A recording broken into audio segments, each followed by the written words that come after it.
Solve problems 5 chapter के हम start किया था। मैपिंग्स को हम छोड़ देते हैं क्योंकि मैपिंग्स हमारे टॉपिक में नहीं शामिल। हमने लीनियर ट्रांसफॉर्मेशन को डिस्कस करना है।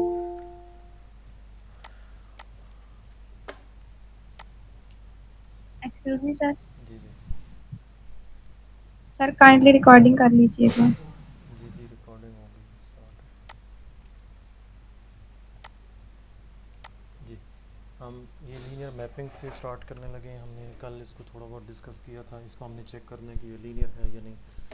मैं इस मैपिंग को इधर सेपरेटली एक्स प्लस वाई और एक्स।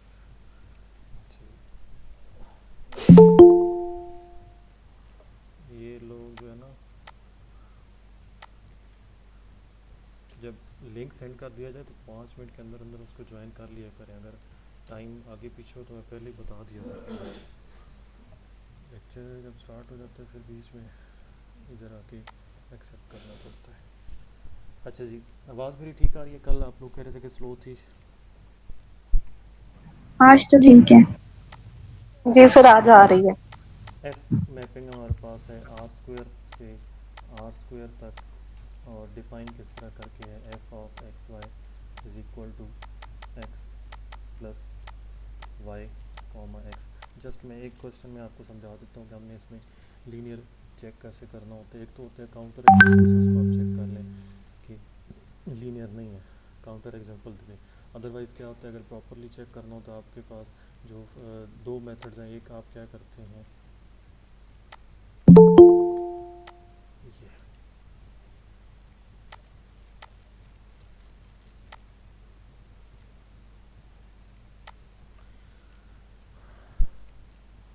ये एक मेथड आपके पास क्या है कि f of x plus y, इसके एलिमेंट्स आप इक्वल टू चेक करना होता है f of x plus F of Y.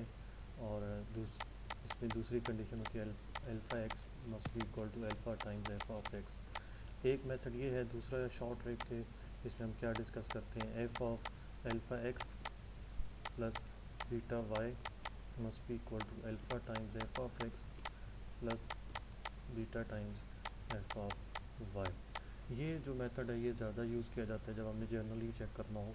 जब स्पेसिफिक चेक करना हो तो फिर ये मेथड इन दोनों में से कोई एक यूज़ होता है। आगे एग्जांपल्स में हम ये दोनों मेथड्स काउंटर करने के लिए जब हमने यूज़ करना होता है तो फिर ये मेथड यूज़ करते हैं। जब प्रूव करना होता है तो फिर हम ये मेथड यूज़ कर रहे होते हैं। तो अब इस मेथड में देखें, ये x जो है ये पहली स्पेस का एक पूरा एलिमेंट होगा और y जो है वो पहली स्पेस का पूरा एलिमेंट होगा। तो हम अगर इसमें से x सपोज करते हैं, हम x की बजाय a b c यहाँ पे सपोज कर लेते हैं। a हम सपोज कर लेते हैं x1 y1, और b जो है वो ऑर्डर पेयर की फॉर्म में x2 y2। और अल्फ़ा बीटा साथ हम फील्ड के एलिमेंट्स अल्फ़ा बीटा किस में से आ रहे होंगे, r में से आ रहे होंगे। f of alpha into x1 y1 plus beta into x2 y2। अब देखें ये मेथड में अप्लाई कर रहा हूँ। ये सेकंड पे जो मैंने लिखा है alpha times x plus beta times y, तो ये पहले तो हमने इसको सिंगल एलिमेंट बनाना है फिर ये ऑपरेट हो सकते हैं, क्योंकि हमारी जो डिफ़ाइन किया गया ना वो single element x comma y पे डिफ़ाइन किया गया, दो कोऑर्डिनेट्स पे डिफ़ाइन किया गया। तो हम इसको पहले तो सिंगल एलिमेंट बनाते हैं इसी के अंदर ही। तो इसी के अंदर ही कैसे single element alpha x1 alpha y1 plus beta x2 beta y2, तो ये इक्वल टू आ जाएगा एफ ऑफ, ये दोनों आप देखें एक्स कोऑर्डिनेट्स इसमें ऐड कर देंगे, alpha x1 plus beta x2 comma alpha y1 plus beta y2। अभी देखें, अब मैपिंग के हम जाते हैं क्योंकि इसके दो कोऑर्डिनेट्स आ गए हैं। अब इसकी मैपिंग पे जाते हैं। मैपिंग किस तरह से कि पहले तो आपको जो फर्स्ट कोऑर्डिनेट आंसर में बनेगा वो क्या बनेगा, दोनों कोऑर्डिनेट्स को ऐड करना है। और जो सेकंड कोऑर्डिनेट बनेगा वो क्या बनेगा, फर्स्ट वाला कोऑर्डिनेट एज इट इज़ आ जाएगा। तो यहाँ पे एक किसकी इक्वल आ जाएगा, ये मैपिंग जब अप्लाई कर देंगे तो ये आ जाएगा alpha x1 plus beta x2 plus alpha y1 plus beta y2। ये फर्स्ट कोऑर्डिनेट बनेगा। और दूसरा कोऑर्डिनेट क्या आ जाएगा, first coordinate as it is आ जाएगा alpha x1 plus beta x2। अब इसको हमने अब दूसरी साइड हमने चेक कर लेना है। दोनों मेथड होते हैं कि या आप क्या करें,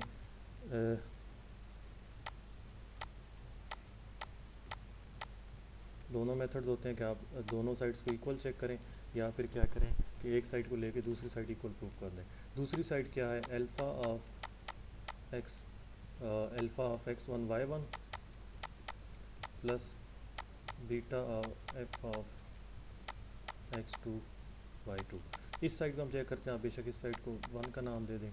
इस साइड को चेक करते हैं, alpha of x1 y1 according to mapping ये किसके इक्वल आ जाएगा, x1 plus y1 comma x1 plus beta of x2 y2 sorry x2 plus y2 comma x2। तो इसको मल्टीप्लाई कर लें, ये आ जाएगा alpha x1 plus alpha y1 और ये अल्फ़ा x1 प्लस बीटा इधर मल्टीप्लाई कर लें beta x2 plus beta y2 comma beta x2। इनको अब कंबाइन कर लें, alpha x1 plus alpha y1 plus beta x2 plus beta y2 comma इधर आ जाएगा alpha x1 plus beta x2। ये हो गया जनरल मेथड प्रूव करने का। अब देखें दोनों साइड्स का आंसर इक्वल आ गया। इधर से हमने ये चीज़ कंसिडर की हुई थी और यहाँ से ये दूसरी साइड हमने कंसिडर किया। दोनों साइड्स का एग्जैक्ट जो फाइनल आंसर है वो दोनों साइड्स का इक्वल आ गया। इट मीन्स ये जो मैपिंग है ये क्या है, लीनियर है। सो f इज़ लीनियर। ये हो गया हमने जनरल मेथड कैसे यूज़ करना है लीनियर प्रूफ करने के लिए। ठीक है, अब आगे एग्जांपल्स आएंगी, वहाँ पे हम काउंटर एग्जांपल से इसको प्रूफ कर रहे होंगे। ये चीज़ कल भी हमने की थी, अब इसको मैं एक क्वेश्चन और कर देता हूँ। अच्छा, यहाँ पे अब हमने लीनियर चेक करना है इसको। ये वही चीज़ है, वही लीनियर चेक करना है, उसी मेथड से आप चेक कर सकते हैं इसको। आर क्यूब से आर स्क्वायर तक ये मैपिंग है और आपने इसको चेक करना है लीनियर है यानी। इसने मैट्रिसेस मेथड यूज़ किया, बेशक मैट्रिसेस की जगह दूसरा मेथड यूज़ कर सकते हैं जो मैंने आपको मेथड अभी बताया है, alpha x plus beta y plus, वो आप यूज़ कर सकते हैं यहाँ पे। अच्छा जी, अब ये मैपिंग्स गिवन। अब यहाँ पे हम काउंटर मेथड यूज़ करेंगे। ये मैपिंग हमें डिफाइन किस तरह से, इन क्वेश्चन को मैं देखता हूँ। F of x y is equal to x times y comma x.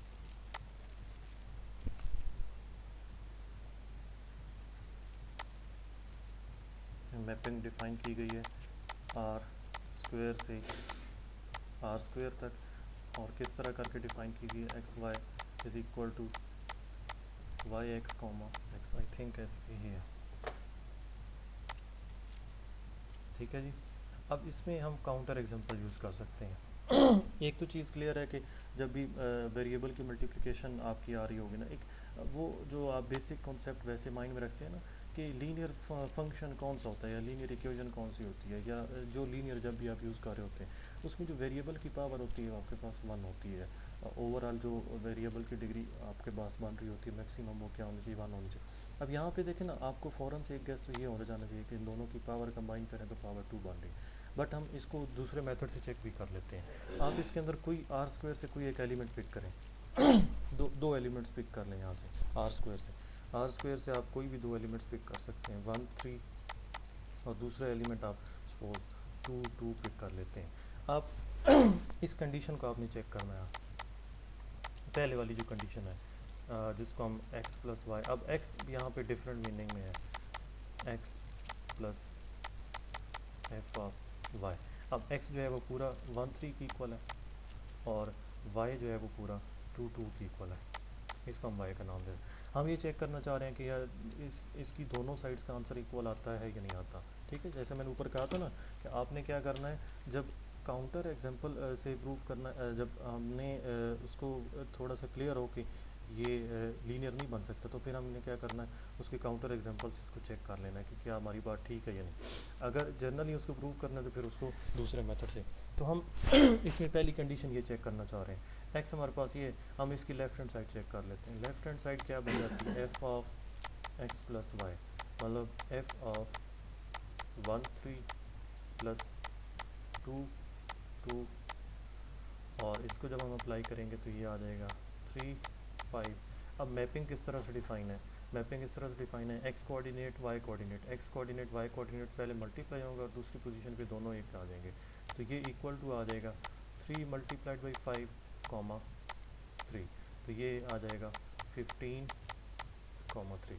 अब दूसरी साइड कैसे सॉल्व करेंगे, F of x plus F of Y. तो F of X means F of 1 3 plus F of 2 2। तो एफ ऑफ 1 3 इस mapping के मुताबिक क्या आ जाएगा, 3 1 और 2 2 इस मैपिंग के मुताबिक क्या आ जाएगा, 4 2। ये आ जाएगा 7 3। तो ये देखें दोनों साइड्स का आंसर इक्वल नहीं आया। ठीक है, एक्चुअली क्या होना चाहिए था, दोनों साइड्स का आंसर इस कंडीशन के मुताबिक दोनों साइड्स का आंसर इक्वल आना चाहिए था, बट ये दोनों साइड्स का आंसर इक्वल नहीं आया। सो ये मैपिंग जो है ये क्या है, लीनियर नहीं है। ठीक है।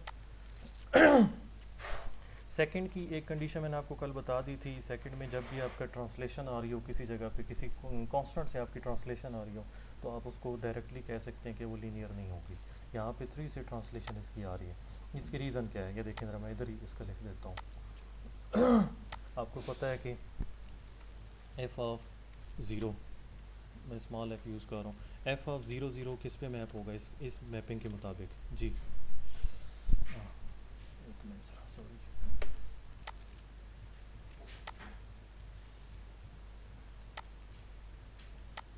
हाँ जी, एफ ऑफ 0 0 किसके इक्वल होगा यहाँ पे, आप लोग सारे सबसे क्वेश्चन है, मैं बी पार्ट की बात कर रहा हूँ। इस मैपिंग के मुताबिक एफ ऑफ 0 0 किसके इक्वल होगा, 3 0 0 जी 3 0 और 0। 0 पे। ठीक है, जस्ट यही कंडीशन आप अगर चेक कर लेते हैं ना, तो आपकी यहाँ पे वो काउंटर एग्जांपल बन जाती है, क्योंकि 0 0 किस पे मैप हो रहा है, 3 0 0 पे मैप हो रहा है। 0 0 आर स्क्वायर की आइडेंटिटी है, और जो है आर क्यूब की आइडेंटिटी, एडिटिव आइडेंटिटी क्या है, 0 0 0 है। ठीक है, तो 0 0 को उसकी एडिटिव आइडेंटिटी पे ही मैप होना चाहिए, बट ये क्या कर रहा है, 0 0 को 3 0 0 पे मैप कर रहा है। इसका मतलब काउंटर एग्जांपल में हमें मिल गई है, इसका मतलब ये जो मैपिंग है ये क्या है, नॉट लीनियर है। ठीक है, यस सर। हाँ जी। ये तो हो गया। अब जो नेक्स्ट पार्ट है, इसको जब भी मॉड फंक्शन आ गया ना, तो आपने मॉड फंक्शन को सेकंड कंडीशन से चेक करना है। इसकी मैं आपको इधर समझा देता हूँ। ये मैपिंग किस तरह से डिफाइन है, mod of x y plus c R cube से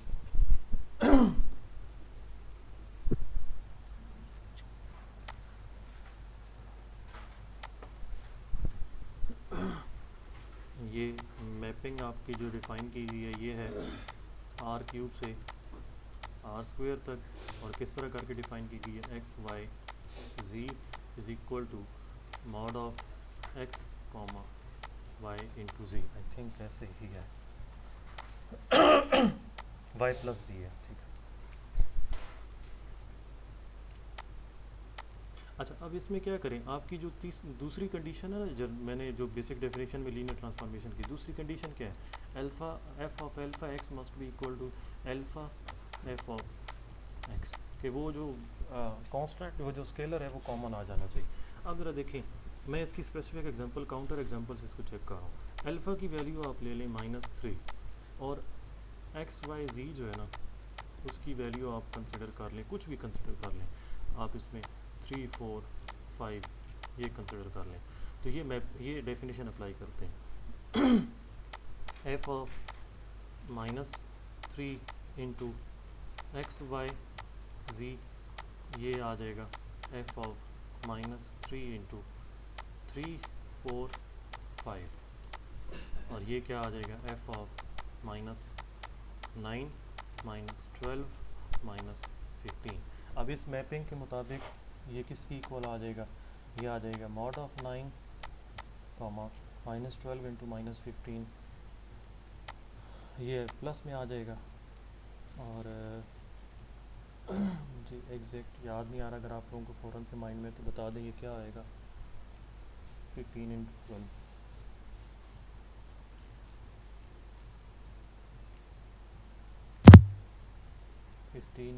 क्या आएगा,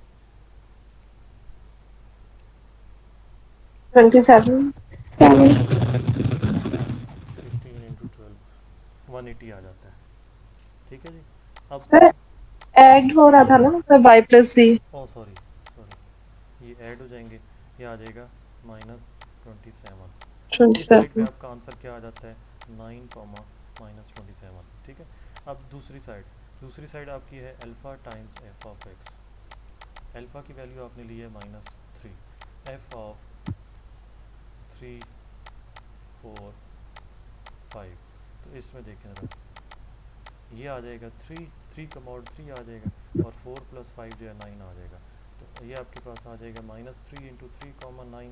इसको मल्टीप्लाई करें तो ये क्या आ जाता है, -9, -27। तो ये देखें ज़रा, दोनों साइड्स का आंसर इक्वल नहीं आया। ठीक है। तो ये एक कंडीशन हमने चेक कर ली जो लीनियर ट्रांसफॉर्मेशन के लिए, उसी को हमने काउंटर एग्जांपल के थ्रू चेक कर लिया, वो ट्रू नहीं है, तो इसका मतलब ये मैपिंग जो है वो लीनियर नहीं है।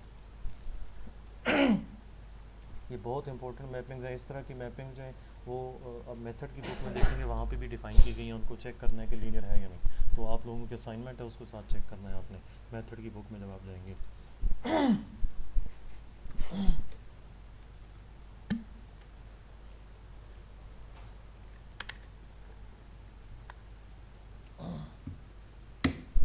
अच्छा जी, आगे चलें। ये थ्योरम कल भी हमने डिस्कस कर लिया है। अगर v और u हमारे पास दो मैप वेक्टर स्पेसेस हों, और v की जो बेसिस है वो हम सपोज कर लेते हैं v1 v up to so on vn, तो जो मैपिंग है v, जो उसके हम लीनियर ट्रांसफॉर्मेशन अगर हम डिफ़ाइन करते हैं f, तो वो इस u v की बेसिस को u की बेसिस पे ही मैप करेगी। ये यहाँ पे थ्योरम में बात की जा रही है। इसको हमने आगे एक जो है क्वेश्चन में आगे यूज़ भी करना है।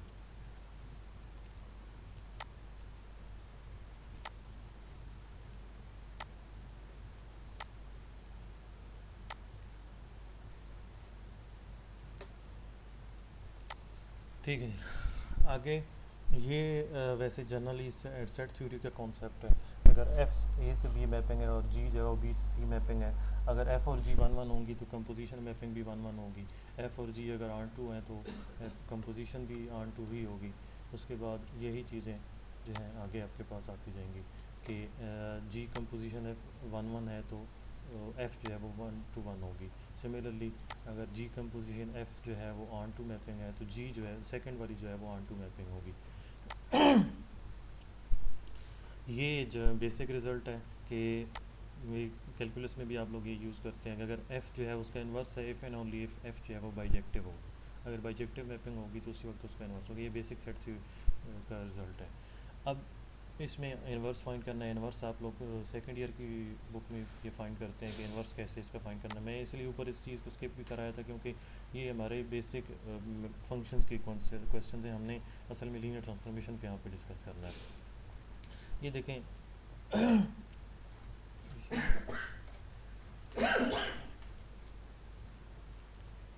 अच्छा जी, ये लीनियर इस टाइप का क्वेश्चन तो ऊपर मैं सॉल्व कर चुका हूँ। F of x y is equal to x plus y comma x, ये क्या होगा, लीनियर होगा। इस टाइप का क्वेश्चन ऊपर मैं सॉल्व कर चुका हूँ। अब ये देखें, इस क्वेश्चन में हमने इनको चेक करना है कि अगर ये मैपिंग हमारे पास इस तरह से डिफाइन है तो इमेजेस इनके क्या होंगे, इस इन जो एलिमेंट्स बन रहे हैं इनके इमेजेस क्या होंगे। तो बहुत सिंपल सा क्वेश्चन है कि आपने एक्स वाई जी की जो वैल्यूज़ यहाँ पे गिवन है वो जस्ट प्लग इन कर देनी है इनके अंदर। इन्वर्स कैसे फाइंड करना है, देखिए इन्वर्स का मेथड यहाँ पे इसने बताया हुआ है। इन्वर्स सी पार्ट, अच्छा जी,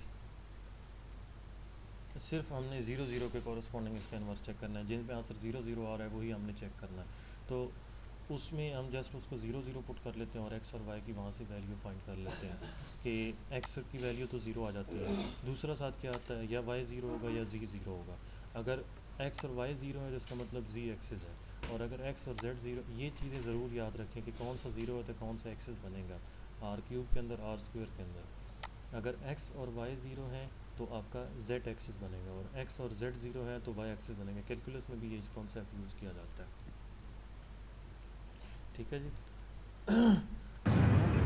लेकिन अगर 0 0 के अलावा हो तो अगर क्या हो, नॉन ज़ीरो, हाँ नॉन जीरो। तो प्लेन बन जाता है ना। आर क्यूब के अंदर प्लेन है, 1 की पावर 1 1 है तो वो तो प्लेन बन जाता है जो प्रॉब्लम करते हैं ये इस टाइप के क्वेश्चन प्रॉब्लम करते हैं कि ये अभी मैं एक दो MCQs भी यहाँ पे डिस्कस करूँगा जो पेपर्स में आ चुके हैं, उनमें यही चीज़ पूछी गई है कि ये कौन सी चीज़ बनती है, प्लेन बनती है, पॉइंट बनता है, या इस टाइप का क्वेश्चन वहाँ पे पूछा गया। अगला क्वेश्चन देखिए, मैपिंग इस तरह करके डिफाइन की गई है। उसने कहा है कि S V I unit circle है, आर स्क्वायर के अंदर unit circle means x square plus y square is equal to 1 है, तो हमने एस का इमेज फाइंड करना है। अच्छा जी,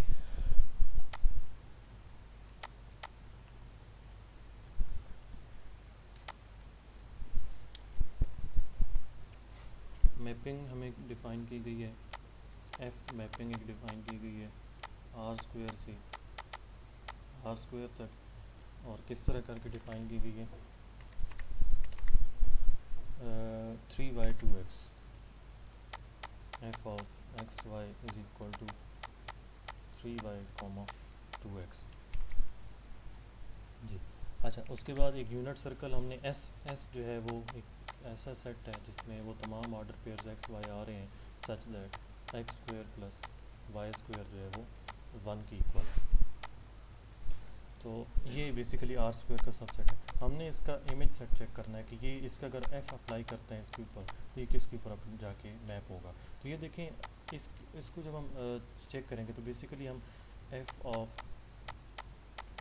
एक्स वाई, तो ये किसी ए बी हम इधर से लेट कर लेते हैं कि इसके अंदर कोई एलिमेंट ए बी है जिसके ऊपर जाके ये मैप होता है। ठीक है, कोई ना कोई तो इसका इमेज एलिमेंट आ रहा होगा ना, एक्स वाई किस पे जाके मैप हो रहा होगा, ए बी किसी एलिमेंट पे जाके मैप हो रहा होगा। लेकिन मैपिंग के मुताबिक ये किसकी इक्वल है, 3y, 2x is equal to a b. ठीक है, यहाँ से क्या आ जाता है, 3y is equal to A और 2x is equal to B आ जाता है। और y की वैल्यू यहाँ से क्या आ जाती है, a/3, x की वैल्यू क्या आ जाती है, b/2।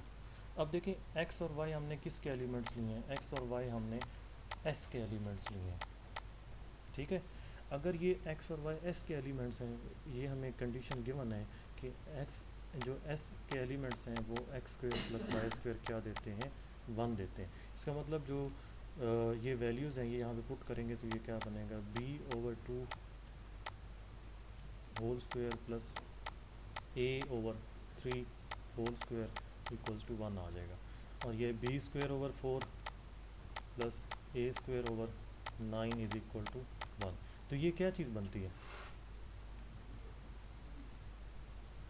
इसमें ये रेंज कर लूँ, a²/9 प्लस b²/4, ये क्या चीज़ बनती है, इलिप्स। ये एलिप्स बनती है। तो हमने देखे ना इमेज सेट, ये जो एफ ऑफ ए, ये जो आंसर आया था ए बी, ये हमने किस में से सपोज किया, एफ ऑफ एस में से सपोज किया। तो इसका मतलब जो इस एस का इमेज होगा उसके एलिमेंट्स किस टाइप के होंगे, वो एलिप्स बन रही होगी। यहाँ पे ये क्या है, यूनिट सर्कल है, तो आर स्क्वायर का जो यूनिट सर्कल है वो आगे किस पे जाके मैप हो रहा होगा, वो एलिप्स पे जाके मैप हो रहा होगा। ठीक है, मतलब वो उसके अगर हम एफ ऑफ एस लिखते हैं, एफ ऑफ एस ये आ जाएगा A B such that a²/9 plus b²/4 is equal to 1। ये F of S image set आ जाएगी।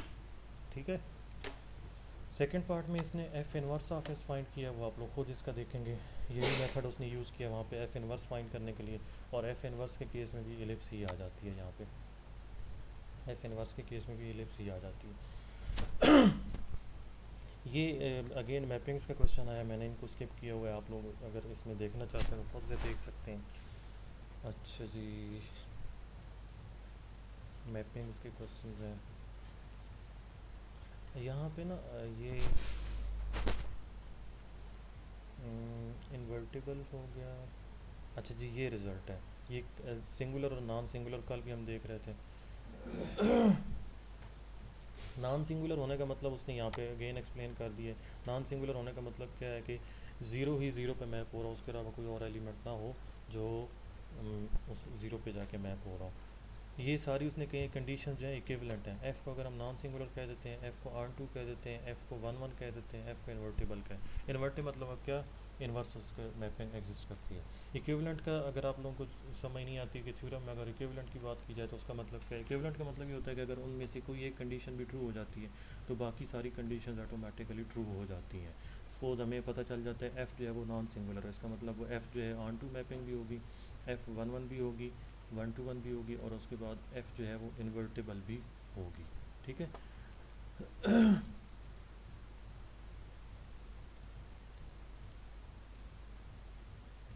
अब ये देखें ये कैसे हम इसको यूज़ कर रहे हैं। हम इसको ऐसे यूज़ कर रहे हैं, अगर हमें कहा जाए ये मैपिंग हमें गिवन है और हमने इसको चेक करना है कि ये इन्वर्टेबल है या नहीं, तो हम इसको जस्ट क्या चेक कर लेंगे, हम इसको चेक करते हैं कि 0 0 पे कौन सा एलिमेंट जाके मैप होता है। ये देखें ज़रा, हमें मैपिंग डिफ़ाइन की गई है और हमने उसको चेक करना है कि वो उसका इन्वर्स एग्जिस्ट करता है या नहीं करता, मीन्स वो इन्वर्टेबल है या नहीं। एफ मैपिंग आर स्क्वेयर से आर स्क्वेयर तक है और ये 2x + y 3x + 2y,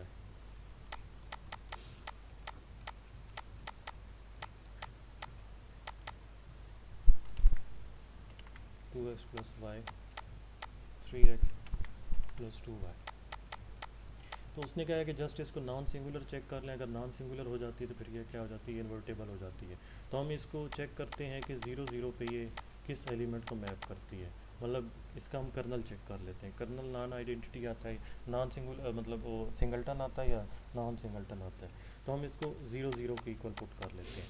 0 0 के इक्वल पुट करने का मतलब क्या है, 2x + y, 3x + 2y is equal to 0 0। तो ये आ जाएगा 2x + y is equal to 0, 3x + 2y is equal to 0। तो आप यहाँ से क्लियरली देख सकते हैं y - 2x, इसको आप इधर पुट कर लें तो ये आ जाएगा 3x minus +2 into -2x is equal to 0 और 3x - 4x is equal to 0, और x की वैल्यू आपको पता है यहाँ से 0 आ जाएगी। x अगर 0 है तो y भी क्या आ जाता है, 0 आ जाता है। इसका मतलब जो कर्नल है उसका एलिमेंट का क्या बनेगा, कर्नल ऑफ f जो है उसके अंदर एक ही एलिमेंट आ रहा होगा 0 0। अगर कर्नल के अंदर एक ही मैपिंग एक ही एलिमेंट मौजूद है, मीन सिंगल्टन सेट है कर्नल, तो f जो है वो क्या हो जाती है, नॉन सिंगुलर हो जाती है। f नॉन सिंगुलर हो सर जाती ये है।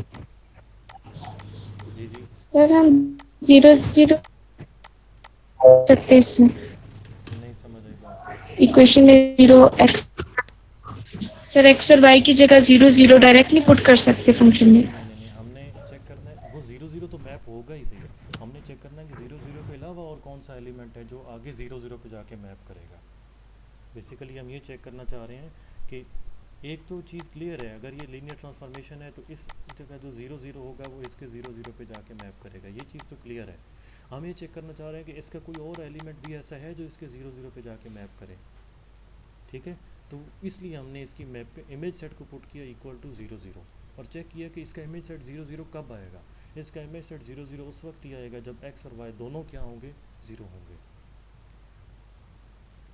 0 0 पे तो इसने हमेशा 0 देना ही है। हमने चेक करना 0 0 के अलावा कोई आता है या नहीं आता, तो उसके लिए हम इसकी जो इमेज एलिमेंट है उसको 0 0 पुट करेंगे और वहाँ से x और y की वैल्यूज हम फाइंड करेंगे। ठीक है सर। चीज़ क्लियर हुई है, ऐसे ठीक ना कहें। जी सर, हो गई। जी अच्छा जी। मैपिंग्स की बात है अगेन, इसको छोड़ देते हैं। अलजबरा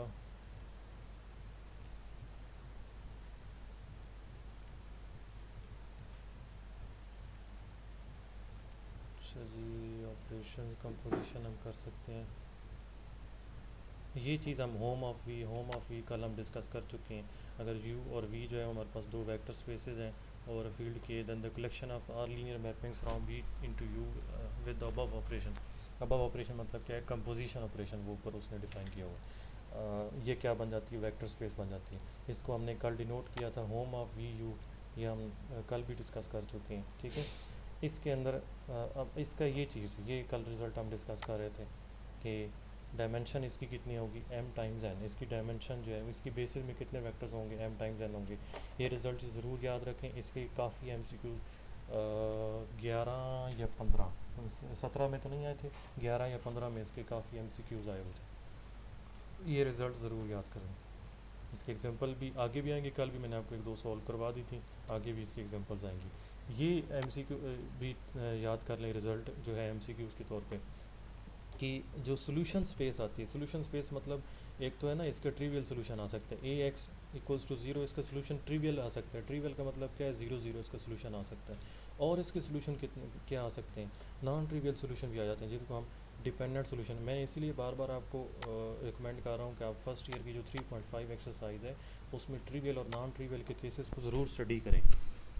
आपके पास वहाँ पे ये AX = 0 जब आपके पास आ रहा होता है ना, एक तो केस आ जाता है कि अगर A का डिटर्मिनेंट जो है वो ज़ीरो हो जाता नॉन ज़ीरो हो जाता है, तो आपका सोल्यूशन जो है वो किधर चला जाता है, ट्रिवियल सोल्यूशन चला जाता है। बट अगर A का डिटर्मिनेंट जो है वो ज़ीरो हो जाता है, तो सोल्यूशन कौन सा आ जाता है, नॉन ट्रिवियल आ जाता है। अब मुझे यहाँ पे अगर मेरे पास क्वेश्चन होते तो एक क्वेश्चन मैं यहाँ पे डिस्कस ज़रूर कर देता। सम टाइम वहाँ पे आपके पास ऐसे सोल्यूशंस भी आ जाते हैं कि x + y + z = 0 suppose given है, और y = -2z आ रहा है।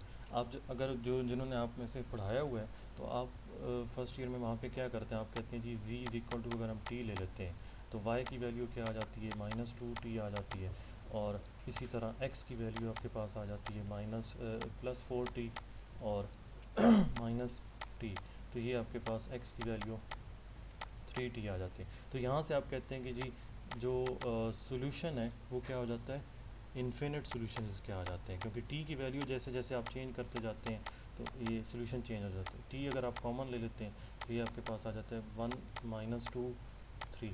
तो ये देखें, ये जो वेक्टर है ये सोल्यूशन स्पेस में देखें ना, पूरी सोल्यूशन स्पेस बनती है ना, सोल्यूशन सेट जिसको आप वहाँ पे लिखते होते हैं। सोल्यूशन सेट में कौन से एलिमेंट्स आएंगे, सोल्यूशन सेट में आएंगे t - 2t, 3t। अगर मैं इसको थोड़ा और जनरलाइज करूँ तो ये t तो आपके पास सिंगल एक नंबर है, बट इसके बेसिस वेक्टर में कौन कौन से एलिमेंट्स आ रहे हैं, ये इसके बेसिस में एक ही वेक्टर आ रहा है। तो आप ये कहते हैं कि ये जो सोल्यूशन सेट है ये बेसिकली क्या है, सोल्यूशन स्पेस है, वेक्टर स्पेस बनती है, ठीक है। और इसको कौन सा वेक्टर जनरेट कर रहा है, इसको ये वेक्टर जनरेट कर रहा है। इस पूरी स्पेस जो है, सोल्यूशन स्पेस जो है, इसको ये वेक्टर जनरेट कर रहा है। मतलब इसकी जितने कांस्टेंट, जितने स्केलर मल्टीपल्स होंगे वो तमाम क्या करेंगे, इन दो इक्वेशंस का सोल्यूशन बनेंगे। ये जो दो इक्वेशंस मैंने स्टार्ट किए हैं, इन दो इक्वेशंस का सोल्यूशन सेट बनते जाएंगे, ठीक है। ये आप सोल्यूशन स्पेसिस की बात कर रहे होते हैं। सोल्यूशन स्पेस अभी जो क्वेश्चन में वो डिस्कस कर रहे हैं, ठीक है। AX = 0 को जब आप सॉल्व कर रहे होते हैं होमोजीनियस सिस्टम ऑफ इक्वेशंस को, सम टाइम आपके पास डिटर्मिनेंट नॉन ज़ीरो होता है तो आप ट्रिवियल की तरफ चले जाते हैं। ये मैंने केस डिस्कस किया, अगर डिटर्मिनेंट 0 आ जाए, ये केस मैंने वो डिस्कस किया है। मैंने आपको एग्जांपल दिया कि फ़र्ज़ करें इस टाइप का आपके पास आ गया। इस टाइप का जब आपके पास आ जाता है, आप z की वैल्यू t सपोज करते हैं, y की वैल्यू ये आ जाती है, सिमिलरली x की वैल्यू ये आ जाती है। आपके पास जो सोल्यूशन जनरली बन जाता है, इसका पॉइंट एक बन जाता है t - 2t 3t। इसका t जब आप कॉमन लेते हैं तो आपके पास वेक्टर ये बनता है 1 - 2 3। तो अब सोल्यूशन सेट जब आप लिख रहे होते हैं तो वहाँ पे ये t तो कांस्टेंट स्केलर मल्टीपल है ना यहाँ पे। असल में जो आपने चेक करना होता है कौन सा वेक्टर इस स्पेस को जनरेट करेगा, तो वो ये वाला वेक्टर है जो इस पूरी स्पेस को जनरेट कर रहा होगा। तो ये जो वेक्टर है ये इसकी बेसिस बन जाएगा, पूरी जो सोल्यूशन स्पेस है उसकी बेसिस बन जाएगा, ठीक है। अब उस थ्योरम क्या आ जाता है जो अभी हम इधर डिस्कस कर रहे हैं, वो इस थ्योरम में क्या कह रहा है, जो सोल्यूशन स्पेस है उसकी डायमेंशन क्या होगी, उसकी डायमेंशन होगी n - r, where n is the number of unknowns and r is the rank of coefficient matrix. ये देखें ज़रा, ये मैट्रिक्स आपके पास कुछ ना कुछ होगी, x के अंदर क्या होंगे, अननोन पड़े होंगे, ठीक है। आप क्या करेंगे, इसका रैंक फाइंड करेंगे। ये मेथड भी फर्स्ट ईयर की मेथड वहाँ पे बुक में ये कराया जाता है, इस मेथड से भी इसको सॉल्व किया जाता है। इसका आप रैंक फाइंड करेंगे, रैंक को आप डिनोट कर देते हैं स्मॉल r से, ठीक है जी। और इसको आप डिनोट कर देते हैं, नंबर ऑफ़ अननोन जो है वो स्मॉल n है। तो जो सोल्यूशन स्पेस है, ये वाली जो सोल्यूशन स्पेस आएगी, इसकी डायमेंशन क्या होगी, इसकी डायमेंशन जो है सोल्यूशन स्पेस की वो इक्वल टू आएगी n - r, ठीक है जी, n - r। ये आप जस्ट क्या चेक करेंगे, इसका रैंक चेक करेंगे। देखिए ना, अगर सिस्टम ऑफ इक्वेशंस आपको गिवन है तो वो तो आपको क्लियरली पता है कि एन नोन्स आपके पास, अननोन्स कितने हैं। जस्ट आपको क्या चेक करना है, रैंक चेक करना है। सो सोल्यूशन स्पेस का आप रैंक जो डायमेंशन है आप फ़ौरन से बता सकते हैं। ठीक है जी। मैं अभी अगर मेरे पास बुक होती तो मैं आपको 2 क्वेश्चन अभी दे देता कि ये आप लोगों ने सॉल्व करना है और इसमें सोल्यूशन स्पेस की जो डायमेंशन है वो चेक करनी है, बट अभी नहीं है। मैं उसकी पिक्चर बना कर आपको बाद में सेंड कर दूंगा। फर्स्ट ईयर की अभी बुक मेरे पास नहीं पड़ी। मैं आपको क्वेश्चन सेंड करूंगा। होमोजीनियस आपके पास फर्ज करें इस टाइप की 3 इक्वेशंस गिवन होंगी, ठीक है। आपने उसका चेक करना है कि उसकी जो सोल्यूशन स्पेस बनती है उसकी डायमेंशन क्या आती है। सो आप वहाँ ये मेथड यूज़ करेंगे, आप उसकी मैट्रिक्स का रैंक चेक करेंगे। रैंक चेक करने से आप उसकी सोल्यूशन स्पेस का जो डायमेंशन है वो चेक कर सकते हैं। ठीक हो गया। ये थ्योरम ऐसे अप्लाई होगा, इसकी स्टेटमेंट भी याद रखें और इसको अप्लाई करना भी सीखेंगे कैसे इसको अप्लाई करना है। जी क्लियर है ये चीज़?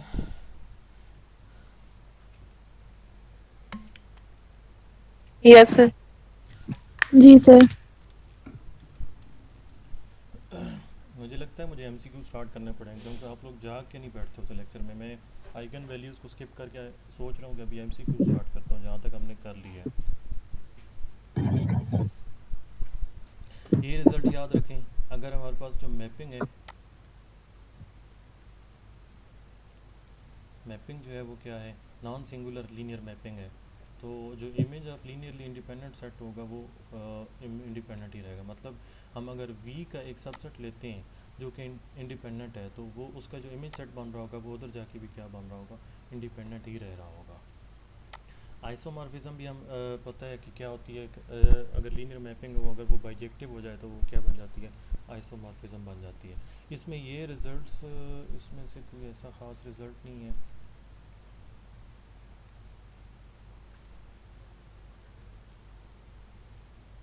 ये वी हमारे पास फाइनाइट डायमेंशनल है और यू और वी दोनों की डायमेंशन इक्वल है। एफ़ जो है वो लीनियर मैपिंग है, हम सपोज कर रहे हैं। Then f is isomorphism if and only f. F को क्या चेक कर लें, एफ़ को अगर नॉन सिंगुलर चेक कर लें तो आर और वी जो मैपिंग्स हों, जो वेक्टर स्पेसेस होंगी वो आपस में आइसोमॉर्फिक हो जाएंगी और जो मैपिंग डिफाइन की गई है उसके मुताबिक वो क्या हो जाएंगी, आइसोमॉर्फिज्म मैपिंग बन जाएगी। रैंक और नलिटी ऑफ टी कल हमने डिस्कस कर लिया था। रैंक क्या होता है, dimension of image of F, और नलिटी क्या होती है, डायमेंशन ऑफ कर्नल एफ। और ये रिज़ल्ट भी कल हम देख चुके हैं दूसरे नोट्स में। ये जो रिज़ल्ट होल्ड करता है। अच्छा जी, ये क्वेश्चन हम कल कर चुके, एग्जांपल हम कर चुके हैं।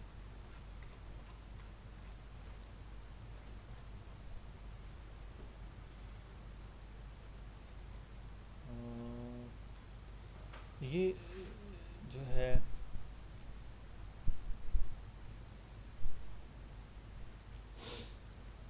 इसको छोड़ दो।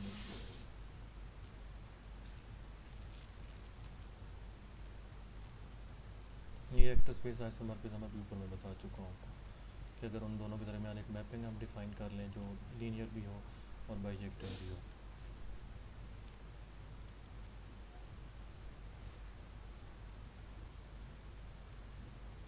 ये भी देख चुके हैं कि कर्नल ऑफ एफ जो है वो सब स्पेस बनती है, इमेज ऑफ एफ जो है वो भी सब स्पेस बन जाती है।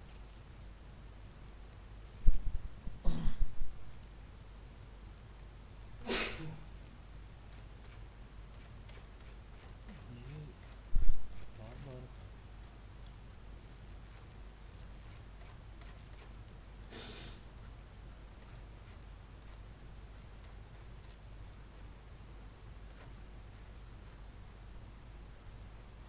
ये बुक में प्रॉब्लम है, क्या प्रॉब्लम है हमें, बार बार आगे पीछे चैप्टर्स हो रहे हैं। 163 पेज है। मैं एक मिनट दूसरी बुक ओपन करता हूँ जी इसकी, क्योंकि हम बार बार क्वेश्चन रिपीट कर रहे थे। ये 4th एडिशन में ओपन करता हूँ। आई थिंक 6th एडिशन में कोई प्रॉब्लम है, उसके पेजेस जो हम क्वेश्चन कर चुके होते हैं वही अगला पेज फिर से ओपन हो जाता है। हम लीनियर मैपिंग्स वाले चैप्टर पे हैं।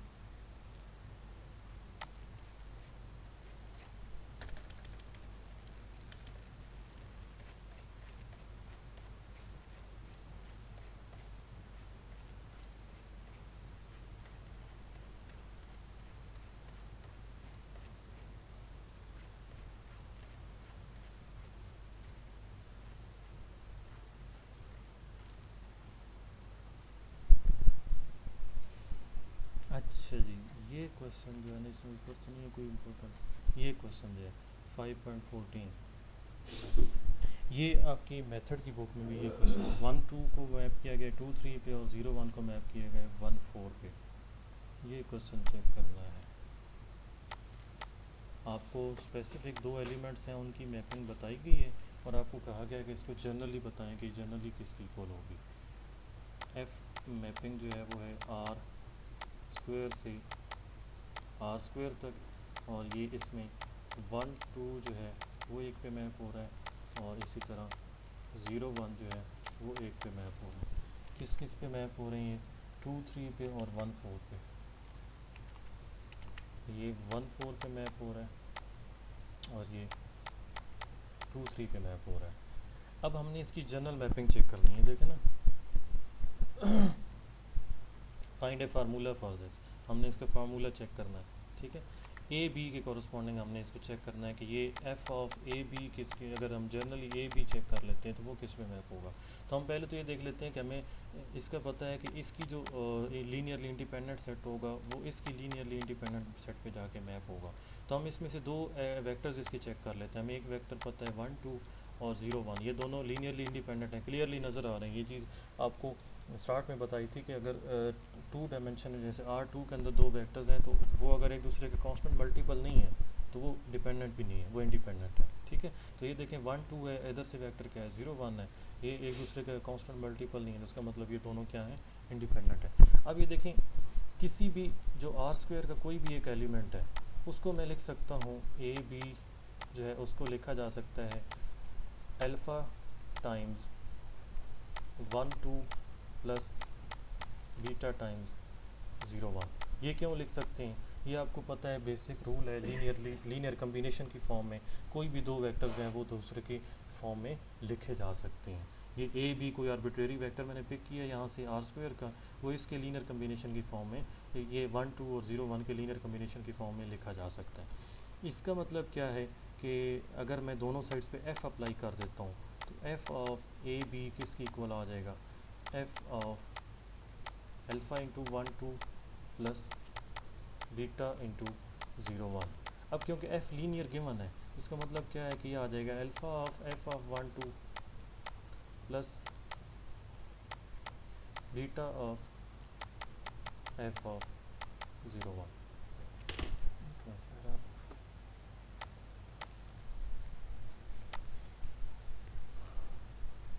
जरिश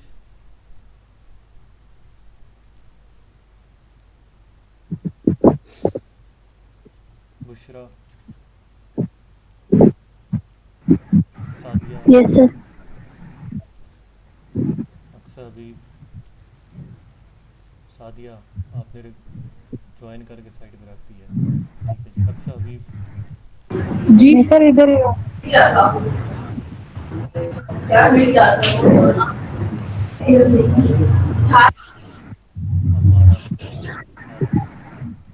जी सर इधर ही हूँ। मंसूर जी सर इधर ही। अक्सर जीनत इमरान मारिया मीर, यस सर इधर ही। ठीक है जी। अच्छा जी फिर आप लोग आगे बताएं इसमें आगे क्या करना है, अगर आप लोग साथ ही हैं तो।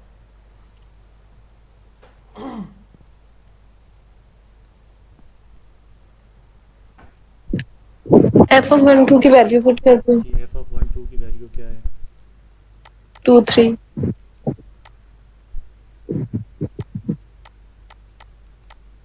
और 1 4 बीटा इंटू 1 4।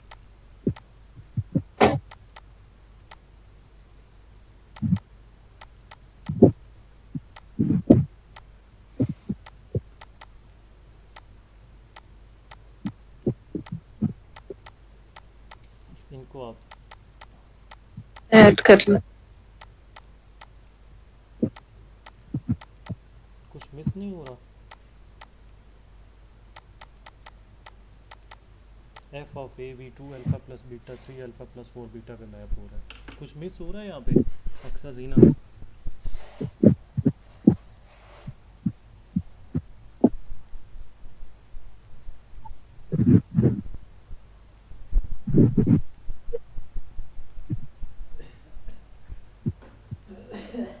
मुजम्मिल भाई आपको आवाज़ आ रही है?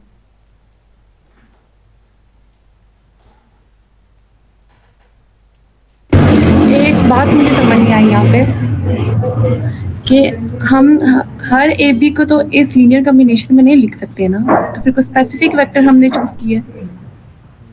नहीं, हमें अल्फ़ा बीटा को ही लेना है। सी मतलब अल्फा और बीटा को हम वेरी कराएंगे। जी, अल्फ़ा बीटा को वेरी करेंगे। सही। जी, क्या चीज़ मिस हो रही है, कोई बता सकता है? आप में से 3-4 स्टूडेंट्स हैं जिन्होंने बीएससी की हुई है।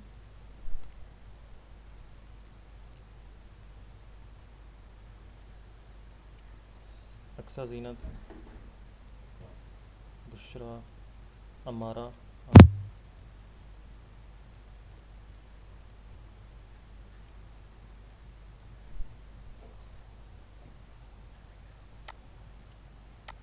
आवाज़ नहीं आ रही है, समझ नहीं आ रही बात की। आंसर नहीं आ रहा। ज़रिश आपसे नहीं पूछा, बाकी नहीं, मैंने भी बीएससी की हुई है। बुशरा, कुछ नहीं माइंड में आ रहा है, इसमें क्या करना है? मंसूर, एक चीज़ मैंने छोड़ दी नहीं है। आ रहा मुझे। अच्छा, देखिए आपका मैपिंग आपने किस तरह से करनी है। ए बी का इमेज आपको चेक करना है। ए बी का इमेज अल्फ़ा बीटा के फॉर्म में तो नहीं आ सकता। जो अक्सा अभी आपने क्वेश्चन पूछा है वो देखें, यहाँ से हम चेक करेंगे। ए बी जो है वो इक्वल टू है alpha 2 alpha plus 0 comma beta.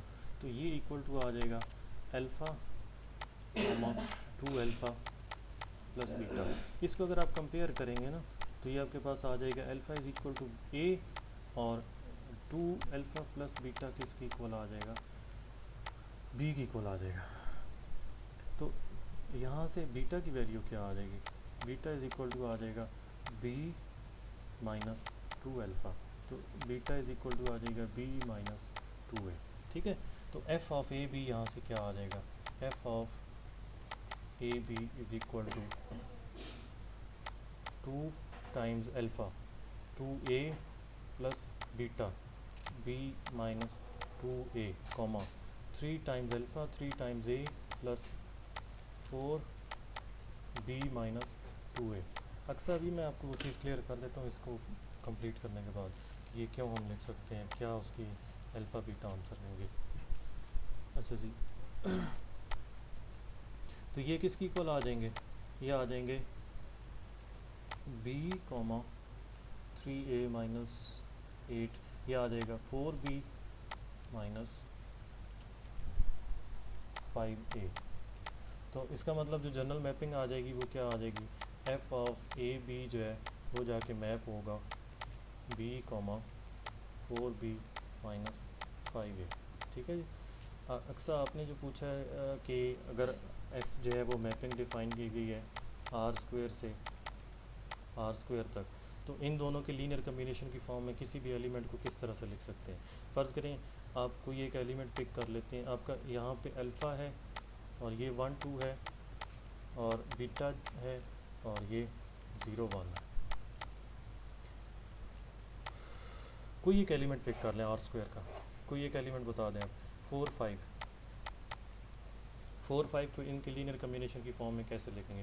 Basically हमने क्या फाइंड करना है? अल्फ़ा फाइंड करना है और बीटा फाइंड करना है। इसको आप मल्टीप्लाई कर लें, इस साइड को सॉल्व कर लें, 2 अल्फ़ा प्लस 0 कॉमा बीटा। तो इसको अगेन फर्दर सॉल्व करेंगे तो अल्फ़ा 2 अल्फ़ा प्लस बीटा, इधर से आपके पास आ जाएगा 4 5। तो अब कंपेयर करें, अल्फ़ा की वैल्यू क्या लेंगे? 4 लेंगे और 2 alpha plus beta is equal to 5 और बीटा की वैल्यू क्या लेंगे? 5 माइनस 8। बीटा की वैल्यू क्या ले लेंगे? -3 लेंगे। ठीक है जी। तो अगर आप यहाँ पे बीटा की जगह -3 पुट करते हैं और अल्फ़ा की जगह 4 पुट करते हैं तो 4 5 जो है वो इन दोनों का लीनियर कम्बिनेशन है, ये स्पैनिंग सेट बन जाएगा 4 5 का। ठीक है जी। सही। 1 2 और 0 1 ये बेसिस होगी फिर आर स्क्वायर की। अगर ये लीनियरली इंडिपेंडेंट है तो ये बेसिस होंगे। हाँ जी, ये बेसिस बनेंगी, ये लीनियरली इंडिपेंडेंट है। हाँ फिर बेसिस बन जाएंगे ना। बेसिस बन जाएंगे। ये बेसिस बन जाएंगे, दोनों लीनियरली इंडिपेंडेंट हैं और ये स्पैनिंग सेट में भी आ जाएंगे, स्पैन भी कर रहे हैं और लीनियरली इंडिपेंडेंट भी हैं, ये बेसिस सेट में आ जाएंगे। वो एक स्टैंडर्ड बेसिस हम डिस्कस करते हैं, बट जनरली कोई भी लीनियरली इंडिपेंडेंट सेट जो होता है वो उसकी बेसिस बन जाता है। ये देखें उसने नोट आगे लिखा हुआ भी है, ये अभी मैंने बात, note that this is a basis of R square. ये आपका रिजल्ट भी है कि अगर फाइनाइट डायमेंशनल में n सेट ऑफ वेक्टर्स है और लीनियरली इंडिपेंडेंट हो गया तो वो बेसिस बनेगा। ये रिज़ल्ट याद रख लें कि अगर आपके पास एक मैपिंग है जो कि बाइजेक्टिव है तो उसका जो इन्वर्स मैपिंग होगी वो भी लीनियर होगी। अगर लीनियर मैपिंग है, लीनियर ट्रांसफॉर्मेशन है, वो बाइजेक्टिव है तो उसकी इन्वर्स जो मैपिंग होगी वो भी लीनियर ट्रांसफॉर्मेशन होगी।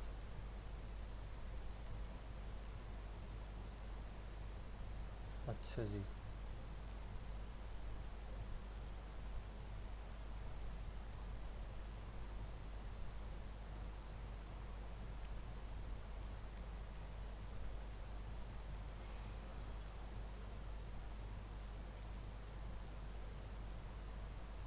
ये रिज़ल्ट याद रख लें। एफ़ आपके पास मैपिंग है वी से डब्ल्यू तक, जो कि दोनों, और जी जो है मैपिंग है यू से डब्ल्यू तक, तो ये दोनों मैपिंग्स जो हैं वो लीनियर हैं।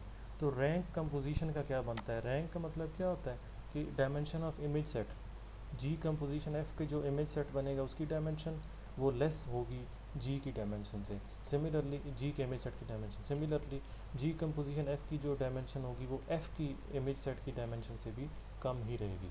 ये रिज़ल्ट याद रख लें, ये वाला लेस आर इक्वल टू रहती है। इमेज सेट सब स्पेस बनता है, कर्नल ऑफ एफ जो है वो सब स्पेस बनता है। ये रिज़ल्ट बार बार हम देख चुके हैं, नलिटी वाला ये रिज़ल्ट हम बार बार देख चुके हैं। मुझे नहीं समझ आ रही बुक में क्या प्रॉब्लम है, क्वेश्चन रिपीट हो रहे हैं, ऊपर नीचे पेजेस कैसे हो जाते हैं। यहाँ पे हमने चेक करना है कि ये मैपिंग जो है ये नॉन सिंगुलर है या नहीं। तो नॉन सिंगुलर के लिए आपने चेक जस्ट क्या करना है कि 0 0 पे क्या जाके मैप हो रहा है। ये इसमें आपने इसको 0 पुट करना है, इसको 0 पुट करना है और चेक करना है कि ये इसका जो आंसर आता है एक्स वाई की वैल्यूज़ वो 0 आती हैं या कुछ और आता है। सिमिलरली यहाँ पे भी इस टाइप के क्वेश्चन मैं आपको समझा चुका हूँ अभी कि ये आपने चेक करना है कि इसमें ये नॉन सिंगुलर है या सिंगुलर है।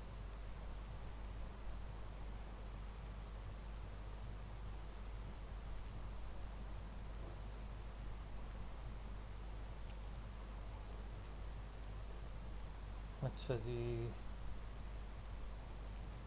Show that G is non singular, again इसमें वही मेथड हमने यूज़ करना है। आपने इमेज को पुट करना है इक्वल टू 0 और वहाँ से आपने एक्स और वाई की वैल्यू चेक कर लेनी कि वो 0 आती है या नहीं आती।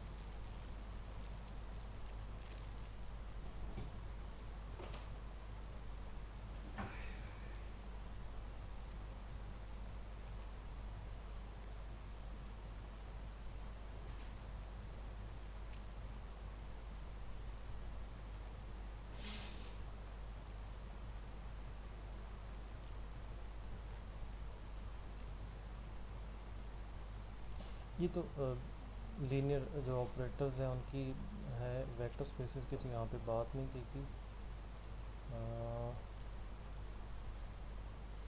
लीनियर मैपिंग्स,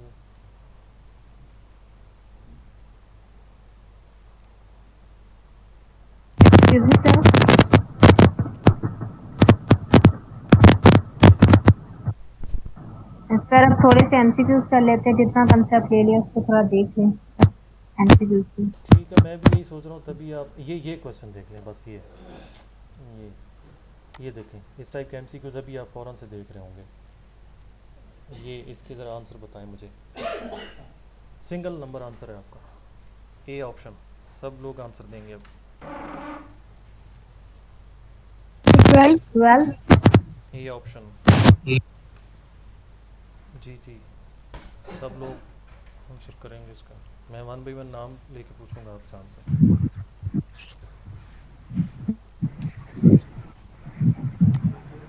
जी जहरेश, क्या आंसर है इसका? किस वाले का? A option. 3 4 वाले का 12 है, 3 5 वाले का 15। बुशरा, सर 12। हमारा सर 12 है और दूसरे का 15 है। मारिया, अमीर, सर 12 है। सोना आलम, डाया, मंसूर, 12 और 3 है, पहले का 12 है, ताहिर दूसरे का आपने 15। ज्वाइन करके साइट पे रखा हुआ है। जी सर। अच्छा जी, सेकंड का आप लोगों ने 15 बता दिया। थर्ड का आप लोगों ने बोलना नहीं है, सिर्फ आप लोग देख लें और ऑप्शन सोच लें जहन में क्या है, होल्ड कर लें, मैं जिससे पूछूंगा वही बताएं। सी पार्ट का होल्ड कर लें, बोलना नहीं आपने। सी पार्ट की डायमेंशन जी देख लिया क्वेश्चन। हाँ जी। हमारा सर 8। ठीक है जी, P3 ऑफ टी की डायमेंशन 4 होगी और इसकी डायमेंशन 2 है, तो इसकी डायमेंशन ओवरऑल जो है वो 8 हो जाएगी। डी ऑप्शन यहाँ पे, एक मिनट एक मिनट एक मिनट एक मिनट एक मिनट। मंसूर, डी ऑप्शन का क्या होगा?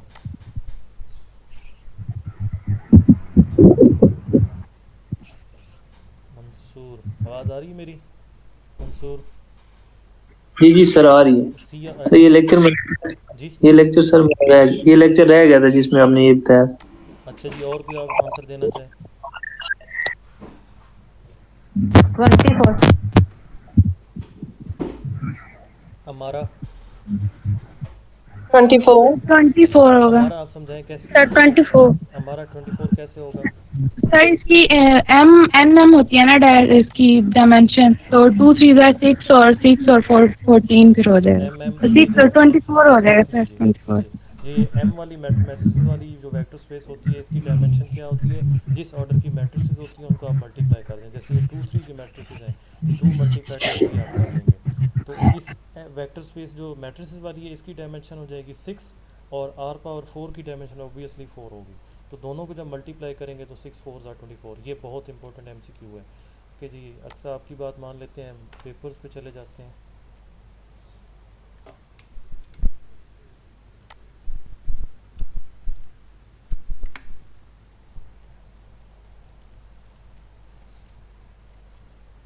सेवनटीन वाला ओपन हो गया। इसमें मैं देख रहा था, इसमें कोई मुझे क्वेश्चन इस लेवल का नहीं मिला वेक्टर स्पेसेस के हवाले से। मैं देख रहा हूँ, फिर भी एक बार पहले मैंने देखा तो है, लेकिन फिर भी एक बार वेरीफाई कर लेते हैं कि कोई वेक्टर स्पेसेस का क्वेश्चन है भी सही या नहीं। बहुत बेसिक ये पेपर था 17 वाला।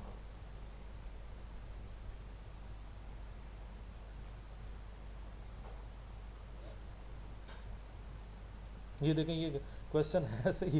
ये देखें, स्टैंडर्ड लीनियर इक्वेशन है, तो ये बहुत बेसिक क्वेश्चन था, फिर भी देख लेते हैं।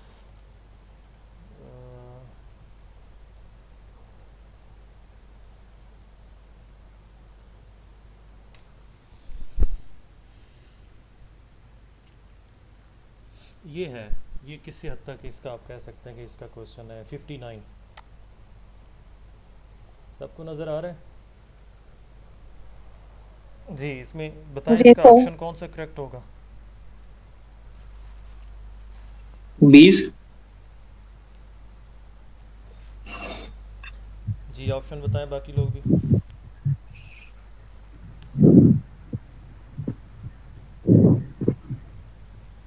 Sir D option. हमारा डी फॉर डेल्टा या बी फॉर ब्रेवो, कौन सा ऑप्शन बोल रही हैं? सर यही वाला नन ऑफ दीज। अच्छा, नन ऑफ दीज।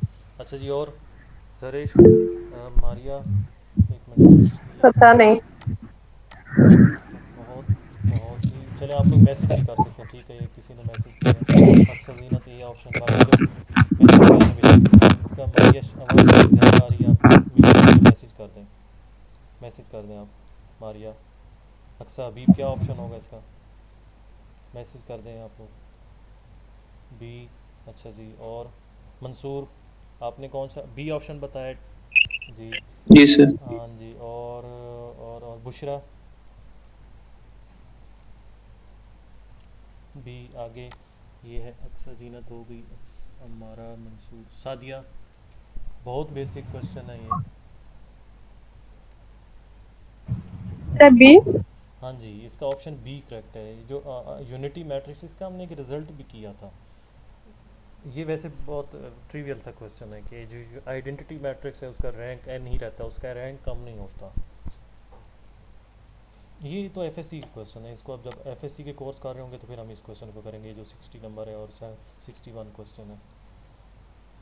ये चीज़ homogeneous system of linear equation has a non trivial solution, ये हम बार बार इस क्वेश्चन को कर रहे हैं, ये बताएं ज़रा। थोड़ा सा उसने क्वेश्चन को चेंज किया। 62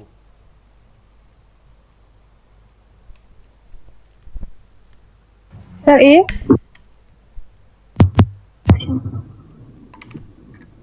सो बी होगा। सर सी। बी। आपको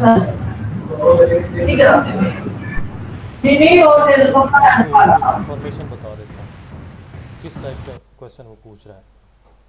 वो पूछ रहा है जी, एक तो है ट्रिवियल सोल्यूशन, मैं दो टाइप की इक्वेशन लिखता हूँ यहाँ पे। एक है आपके पास x plus y is equal to 0, दूसरी साथ इक्वेशन है system of linear equation x प्लस 2y इज इक्वल टू 0। और एक होमोजीनियस सिस्टम आपके पास ये है, दूसरा होमोजीनियस सिस्टम आपके पास ये है। तो किस में ट्रिवियल आएगा और किस में नॉन ट्रिवियल? अब ट्रिवियल भी ज़हन में रखें, ट्रिवियल सोल्यूशन होता है x equals to 0, y is equal to 0। और नॉन ट्रिवियल कौन सा होता है कि x की और y जो है एक दूसरे पे डिपेंड कर जाए, मतलब x is non zero, y is non zero. ये होता है नॉन ट्रिवियल सोल्यूशन।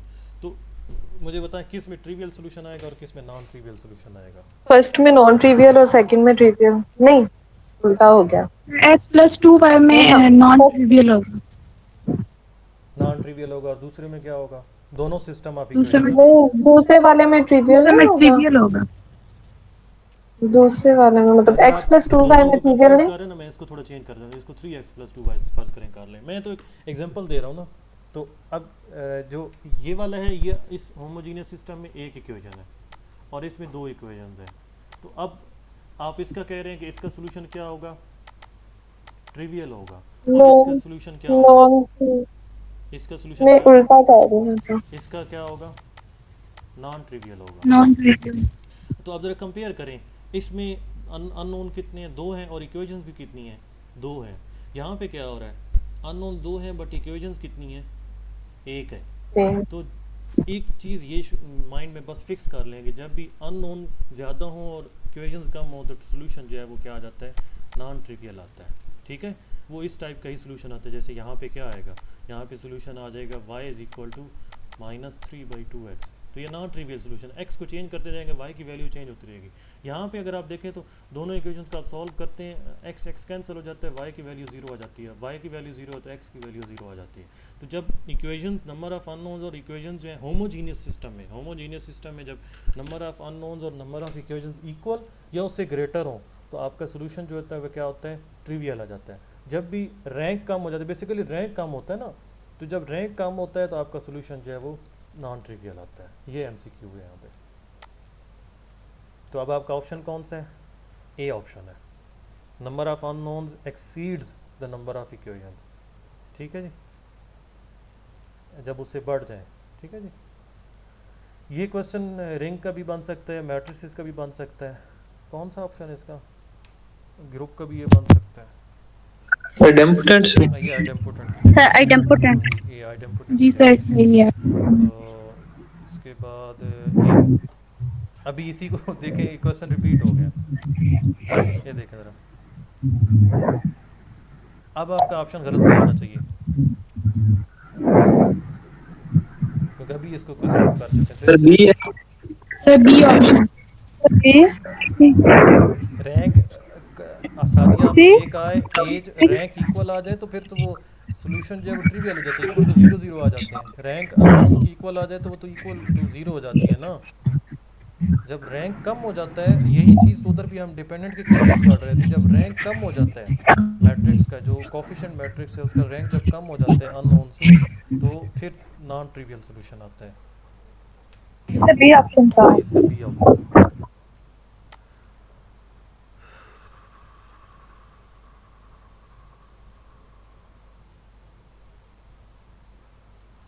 ओके जी, ये यहाँ पे एंड होता है 17 का।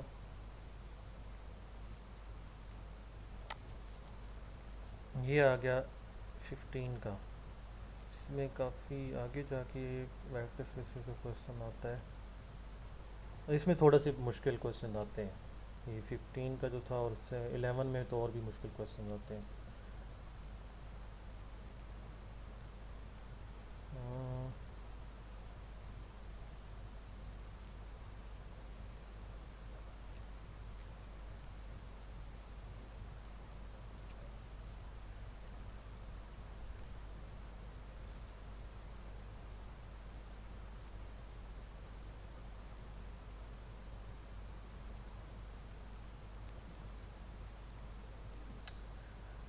84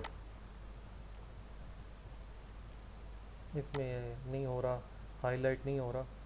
84 की मैं बात कर रहा हूँ। अगर क्वेश्चन क्लियर नहीं है तो मैं बोल देता हूँ आप लोगों को। 84 क्लियर है सर। कौन सा ऑप्शन करेक्ट होगा इसका?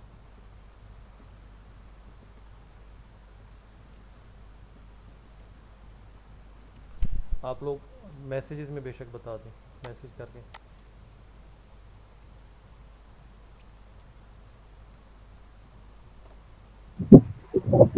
मैं ऑप्शन दोबारा दिखा देता हूँ।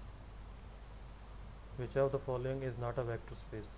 Are over R, R over Q, R over C over Q, कौन सा नहीं है इसमें से वेक्टर स्पेस? ब्रैकेट में फील्ड लिखा हुआ है और बाहर पे वो वेक्टर स्पेस है। मैसेज कर दें आप लोग इधर।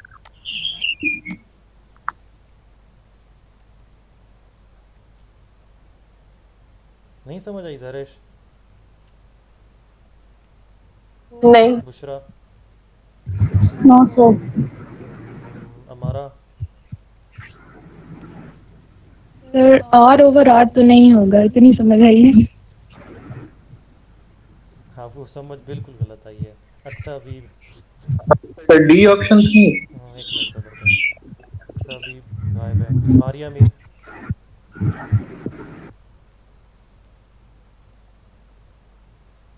मारिया मीर गायब है। सादिया? सी ओवर क्यू। अक्सा आपको भी समझ नहीं आई? अच्छा जी चले मैं इधर समझा देता हूँ। देखें मुझे ऑप्शन अगर आप लोगों को याद है मुझे ऑप्शन जस्ट बताते जाएं। एक तो ऑप्शन है सर और आर ओवर आर, दूसरा ऑप्शन है सर और इनटू क्यू तो मेरे ख्याल। आर ओवर क्यू, उसके बाद तीसरा ऑप्शन है सी ओवर क्यू सर इसे। सी ओवर क्यू, और लास्ट ऑप्शन क्या है? और इनटू सी तो शायद सर चेक कर लें फिर। लास्ट है सी ओवर क्यू। देखिए आप वेक्टर स्पेस की जो सर ये पहले लिख लिया। आर इंटू सी भी था ये। फिर इसमें से कोई ये गलत लिखा है मैंने? सर आर ओवर सी ये थर्ड वाला। ये वाला आर इंटू सी। अच्छा देखिए ना वेक्टर स्पेस में जब आप चीज़ डिस्कस कर रहे होते हैं वेक्टर स्पेस आप लोग सी ओवर ओवर क्यू ये नहीं होगा ना वेक्टर स्पेस, फोर्थ वाला। एक मिनट होल्ड करें, मैं चीज़ क्लियर कर दूँ फिर आपको फ़ौरन से क्लियर हो जाएगा। वी ओवर एफ आप बात कर रहे थे, वेक्टर स्पेस ओवर फील्ड की बात कर रहे थे। फील्ड का वेक्टर स्पेस का कनेक्शन क्या होता है?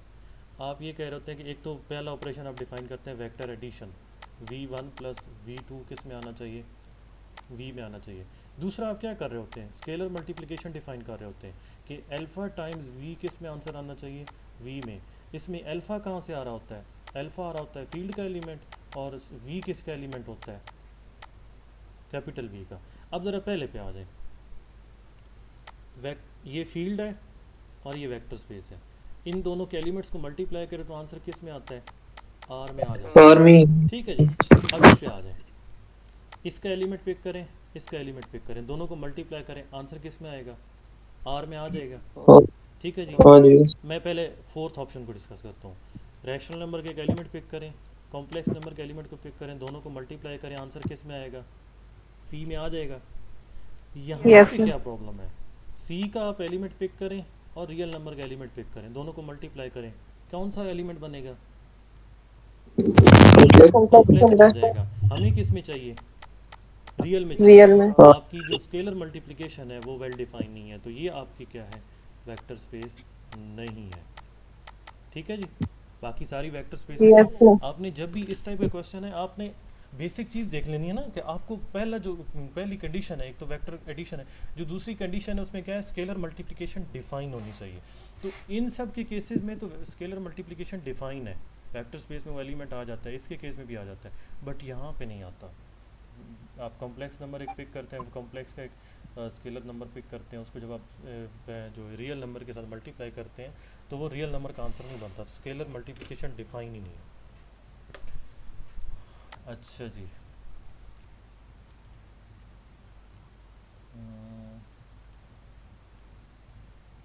ये 89 क्वेश्चन, ये मैंने आपको कहा था कि ये याद रखना। x इक्वल्स टू 6 कैलकुलस का भी किसी हद तक बन जाता है, ये वेक्टर स्पेस का भी बन जाता है।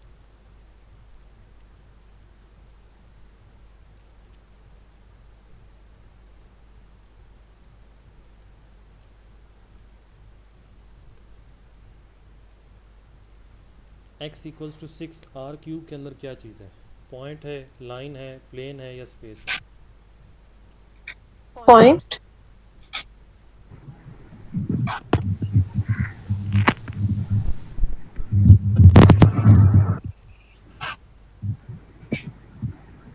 जी बाकी लोग?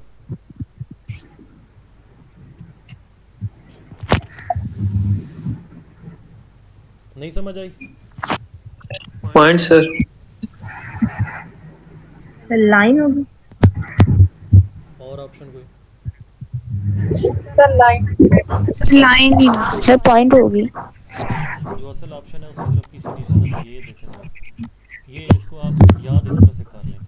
मैं एक्स वाई कोऑर्डिनेट में आ जाता हूँ, मैं आर स्क्वायर में जाता हूँ, आर स्क्वायर में देखें ना, तो एक्स इक्वल टू सी, यहाँ पे क्या चीज़ है, पॉइंट है, लाइन है? पॉइंट। पॉइंट। पॉइंट है, सॉरी लाइन है, लाइन है। लाइन है, वाई लाइन एक्सिस बनती है, ये वाली लाइन बनती है।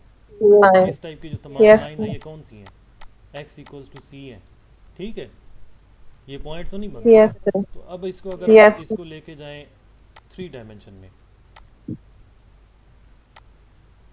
3 डायमेंशन में जब आप इसको लेके जाएंगे तो ये अगर ये हम इस एक्स एक्सिस ले लेते हैं तो यहाँ पे जो x इक्वल्स टू, ये क्या था, x इक्वल्स टू 6। तो 6 पे जाके जो प्लेन कट कर रहा होगा ना, इस तरह करके, इस तरह करके जो प्लेन कट कर रहा होगा उसको हम x इक्वल्स टू 6 कहेंगे। बस ये याद रख लें कि जब हम इसके ऊपर होते हैं ना, सिर्फ रियल लाइन के ऊपर, तो x इक्वल्स टू 1 यहाँ पे क्या है, पॉइंट है। इसके ऊपर होते हैं कोऑर्डिनेट कार्टिजियन, इस आर स्क्वायर में होते हैं x इक्वल्स टू 1, यहाँ पे क्या है, लाइन है। लाइन। यहाँ पे ये x इक्वल्स टू 1 क्या है, प्लेन। इसको याद रख लें, यस सर। ठीक है जी, क्लियर है ये चीज़? जी सर। जी सर। 90, अगर ऊपर वाला क्वेश्चन आपको समझ आया तो 90 भी आपको समझ आ जाएगा। इसको मैं सॉल्व कर देता हूँ, कर्नल में फाइंड कर देता हूँ, फिर आप लोग मुझे बताएंगे कि ये प्लेन बनता है, पॉइंट बनता है या लाइन बनती है। कर्नल देखें इसका, हमें डिफाइन किया गया है कि टी जो मैपिंग है वो है एक्स वाई जी, और ये जाके मैप होती है इसमें एक्स वाई 0। तो इसको जब हम कर्नल में क्या करना होता है, मैपिंग को 0 पुट करना है, मैपिंग को 0 पुट करें,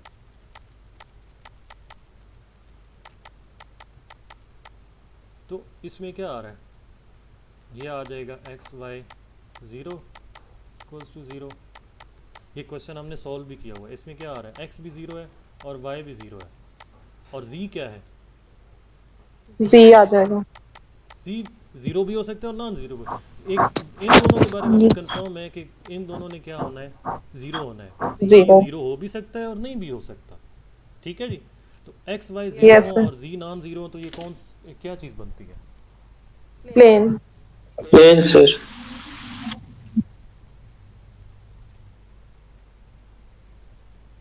जी प्लेन। Plane sir. सोच लें, कौन सी लाइन होती है जिसके ऊपर एक्स और वाई दोनों 0 होते हैं? लाइन। जी कौन सी लाइन है, जी एक्सिस। कौन सी जी लाइन है? एक्सिस होते हैं। जी जी एक्सिस। जी, उसको इसको आप प्लेन कहेंगे? लाइन मुझे असल में थ्री लाइन डायमेंशन में चीज़ कहेंगे। क्लियर नहीं हो रही। थ्री डायमेंशन अगर आप रूम को कंसिडर करें तो एक्स और वाई दोनों ज़ीरो है, तो वो क्या चीज़ बनेगी? आप एक बॉक्स को कंसिडर करें ना, जब भी थ्री डायमेंशन में आप हैं तो आप बॉक्स को देखें, तो उसमें आप ये कह रहे हैं कि एक्स और वाई दोनों ज़ीरो है, तो वो कौन सी, वो लाइन बनती है प्लेन बनता है? लाइन बनती है फिर तो सर, सिर्फ जी एक्सिस रहता है। ठीक है जी, लाइन बनेगी कि एक्स जो सर है ये जो ऊपर जो सर 89 था सर, सर इसमें x इज इक्वल टू 6 है, तो इसमें जो बाकी दो होंगे z और y वो क्या होंगे? वो कुछ भी हो सकते हैं या वो वो चेंज होंगे ना, वो चेंज होंगे। देखिए ना, अगर आप इसमें अच्छा होंगे। ये देखें, आप जब ये डिस्कस कर रहे होते हैं x इक्वल्स टू 1, इसमें y क्या है? y चेंज हो रहा है। हाँ जीरो चेंज हो रहा है, हाँ, y ठीक है चेंज सर। हो रहा है, ये देखें ना, y ऊपर नीचे ये पूरी लाइन तभी बनती है ना, y चेंज हो रहा है तभी पूरी लाइन बनती है। ठीक है, सही है। जो x इक्वल्स टू c है, इसमें y क्या हो रहा होता है? y वेरिएबल होता है, वो चेंज हो रहा होता है। जस्ट आप क्या कह रहे होते हैं कि x जो है वो फिक्स्ड है, y चेंज हो रहा है। ठीक है जी, जी सर। तो ये आपकी बात ठीक है। इसमें हमारे पास लाइन आएगा, कौन सी लाइन आएगी? जी एक्सिस वाली पूरी लाइन आ जाएगी। जी एक्सिस, आप अगर ऑप्शन यहाँ पे जी एक्सिस होता वो भी आपका करेक्ट होता।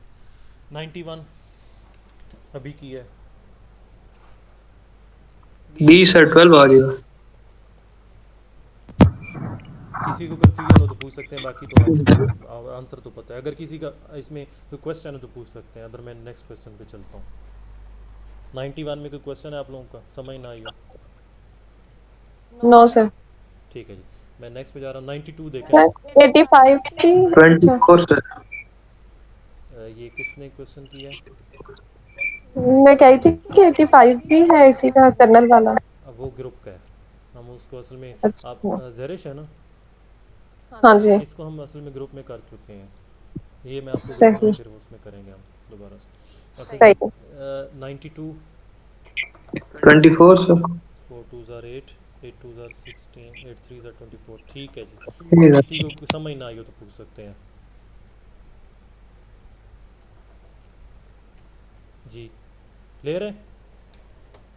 Yes sir. जी सर। अच्छा जी, आगे क्वेश्चन ये, बस ठीक है। अब अंदाज़ा लगाएं, हमें जो है ना इतना सा, इतनी सी जगह दी जाती है, एक 7 पेज और दिया होता है जिसमें रफ वर्क हमने करना होता है, और मैथ का पेपर होता है हमारा। अच्छा जी, 11 का पेपर, इसमें आंसर टिक किए गए। अब मैं जैसे पहले हम करते हैं कि हम रीज़न देखते हैं कि रीज़न क्या है उसके करेक्ट होने की, तो अब यहाँ पे भी वही देखेंगे। 8 नंबर,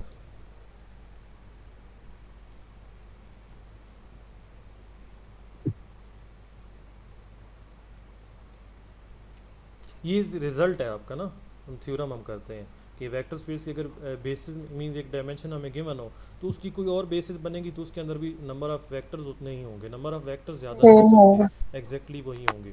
ठीक है जी। जी सर। 9 नंबर,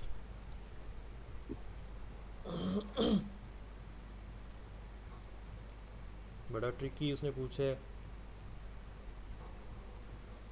थोड़ा सा घुमा दिया है स्टेटमेंट को। ट्रिवियल सोल्यूशन होने का मतलब क्या होता है?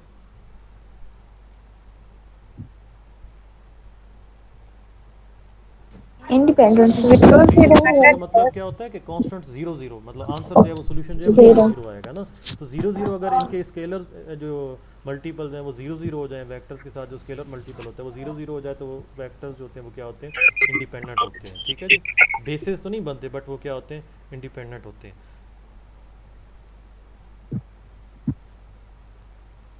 अब देखें ना क्वेश्चन उसने, अगर यहाँ पे वी एन होता ना, ये जो वी आर तक है, वी पी है सॉरी वी पी तक है, अगर ये वी एन तक होते ना तो फिर हम इसका ऑप्शन कौन सा करेक्ट करते? बेसिस का करेक्ट करते। ऊपर वाला क्वेश्चन जो है, ऊपर वाले क्वेश्चन के साथ इसको रिलेट करें ना, अगर ये वेक्टर जो है वी एन हो गए हैं और ये v n vectors linearly independent हो गए, तो फिर वो क्या बन जाते हैं? बेसिस बन जाते हैं। ठीक है, उसने ठीक किया, उसने वी पी तक यूज़ किया। वी पी जो है, साथ ये भी मेंशन करना चाहिए था कि वो कम वेक्टर्स है, चले वो तो खैर है, लेकिन अगर ये इक्वल टू 0 आ रहे हैं और अगर ये n तक वेक्टर्स ही हैं और r की डायमेंशन भी n ही है, तो फिर ये बेसिस बन जाते हैं। बट ये क्योंकि लेस हैं तो इसलिए इंडिपेंडेंट होंगे, बेसिस नहीं बनेंगे।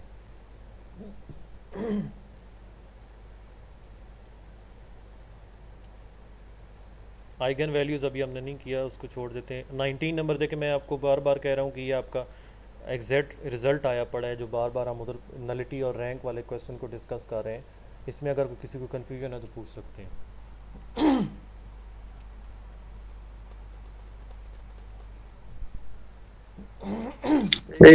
बाद 19 वाला क्या चीज़? ये बता दें एक दफा 19 वाला सर। अच्छा जी, आपके पास जो रिज़ल्ट हम बार बार डिस्कस कर रहे हैं, मैपिंग हमारे पास अगर एक टी मैपिंग है यू वेक्टर स्पेस से वी वेक्टर स्पेस तक, और डायमेंशन ऑफ यू हमें गिवन है कि वो n है, तो फार्मूला क्या है जो रिज़ल्ट हम किया हुआ है, डायमेंशन ऑफ यू जो है वो इक्वल्स टू है dimension of kernel plus dimension of image set, image of T जो है, ठीक है जी। तो डायमेंशन ऑफ यू जो है वो n है, और dimension of kernel plus dimension of image set, ये रिजल्ट है ना आप लोगों का, बार बार इसको कर चुके हैं। डायमेंशन ऑफ यू, इसका अल्टरनेटिव वर्ड क्या यूज़ किया जाता है, nullity of T plus rank of T, ये दोनों भी यूज़ किए जाते हैं। डायमेंशन ऑफ यू जो है, जो डोमेन स्पेस है, उसकी जो डायमेंशन है वो इक्वल टू होती है dimension of kernel space plus dimension of image space, ये रिजल्ट यहाँ पे यूज़ किया गया। ये dimension on an of T भी यूज़ किया जाता है रैंक के लिए, वो इमेज सेट के लिए आर ऑफ टी भी यूज़ किया गया। ठीक है। 20 डायमेंशन ऑफ रो स्पेस और column space of a matrix is called rank, rank उसका कहलाता है। रो स्पेस या कॉलम स्पेस का मतलब क्या होता है, तो एक मैट्रिक्स आप पिक कर लेना, कोई एक भी मैट्रिक्स आप पिक कर लें, उसके ऊपर आप रो ऑपरेशन करते जाएं तो आपके पास जो अल्टीमेटली इंडिपेंडेंट सेट आ जाएगा वो रो स्पेस बन जाएगा। अगर आप उसके ऊपर कॉलम ऑपरेशन करते जाते हैं, ये वैसे टॉपिक्स हमने थोड़ा सा स्किप कर दिया था, रो ऑपरेशन अगर आप मैट्रिक्स के ऊपर करते जाते हैं तो अल्टीमेटली जो वेक्टर्स आ जाते हैं वो एक स्पेस जनरेट करते हैं और वो रो स्पेस होती है। अगर आप कॉलम ऑपरेशन करते जाते हैं, जो अल्टीमेटली वेक्टर्स आते हैं वो एक स्पेस जनरेट करते हैं, उसको हम कॉलम स्पेस कहते हैं। उनकी जो डायमेंशन होती है वो मैट्रिक्स का क्या होता है, वो रैंक होता है।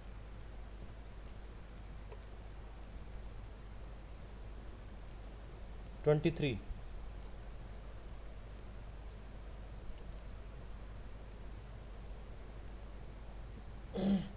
कुछ याद आ रहा है तो बता दें, मुझे तो थोड़ा बहुत याद है कि इसको हमने कुछ रीज़न दी थी या कुछ दिया था अगर एक जी। सर इसमें ये SR3 क्या ना, और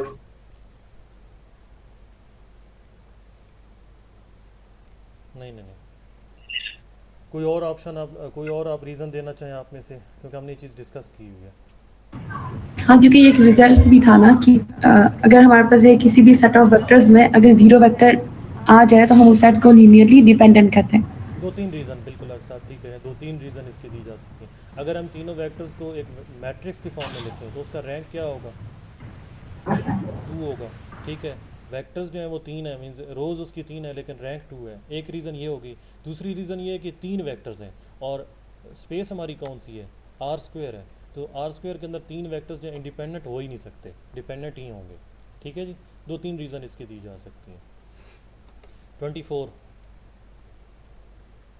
डायरेक्टली रिजल्ट है आप लोगों का, ठीक है जी। M इंटू एन हम यूज़ भी कर रहे हैं।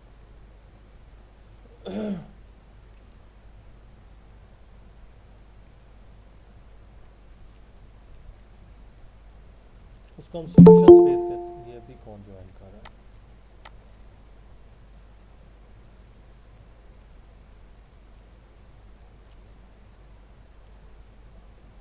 मुजम्मिल आपको आवाज़ आ रही? ये मुजम्मिल भाई जो है ना मेरे PhD फेलो हैं, बहुत अच्छे दोस्त हैं, PhD कर रहे हैं। आप लोग इनसे भी साथ साथ कंसल्ट कर सकते हैं, इनका भी मैंने हाँ जी आवाज़ आ रही है आपकी। अच्छा, इसमें आप इन लोगों को गाइड करेंगे 26 नंबर में? 26 में इसमें तो ये नन ऑफ दीज ही है। रीज़न इसमें थोड़ा सा इसको हम explain कर दें solution कि ये क्या, इसको कहते हैं? तो सॉल्यूशन स्पेस बोलते हैं हम, क्योंकि एक स्पेस जनरेट होती है ना यहाँ से। जो 0 0 है वो भी एक किस्म की स्पेस है, या फिर इसका ट्रिवियल सॉल्यूशन होगा। तो अगर नॉन ट्रिवियल सॉल्यूशन आएगा तो वो सिंगल नहीं आएगा, वो एक इन्फिनिट सॉल्यूशन आते हैं इसके। अगर नॉन ट्रिवियल आएंगे तो उसको हम स्पेस बोलते हैं। अच्छा जी, इसकी मैं आपको रिवाइज भी करा देता हूँ। इधर मैं आपको समझा चुका हूँ सॉल्यूशन स्पेस का ना, ये अगर आपको याद हो ऊपर ही क्वेश्चन में मैं आपको समझा चुका हूँ कि ये जो है इसके होमोजीनियस सिस्टम को जब हम सॉल्व कर रहे होते हैं तो हमारे पास ये देखें, यही चीज़ है ना मुजम्मिल, एक मिनट, ये चीज़ आप होमोजीनियस सिस्टम को जब सॉल्व कर रहे होते हैं आपके पास एक इस टाइप का वेक्टर आता है, ठीक है जी। वो एक वेक्टर आ जाता है, वो जो वेक्टर आपको स्पेस जनरेट कर रहा होता है उसको आप सॉल्यूशन स्पेस करते हैं, ठीक है जी। अब इनमें से कोई भी ऐसा ऑप्शन नहीं है यहाँ पे, column space, null space, rank, कोई भी ऐसा ऑप्शन नहीं है जी। और इसमें से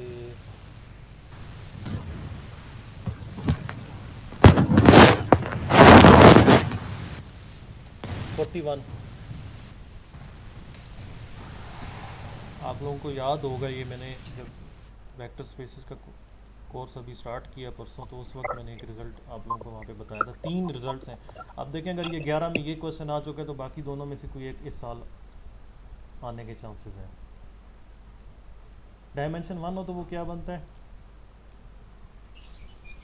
सर वो लाइन बनती है डायमेंशन 2 हो तो सर, फिर वो प्लेन बन हाँ जाता जी, है। ये चीज़ें नोट करें आप लोग बाकी सारे भी। ये क्वेश्चन इधर अगर 0 का आ चुका है तो आगे क्वेश्चन दूसरे भी आ सकते हैं, तो ये तीनों चीज़ें याद रखें। आर क्यूब के अंदर अगर एक सब स्पेस है जिसकी डायमेंशन 0 है तो वो एक पॉइंट होगा, अगर उसकी डायमेंशन 1 है तो वो एक लाइन होगी, लाइन थ्रू ओरिजिन, और अगर वो एक उसकी डायमेंशन 2 है तो वो प्लेन थ्रू ओरिजिन होगा।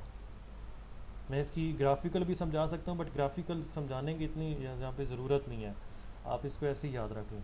42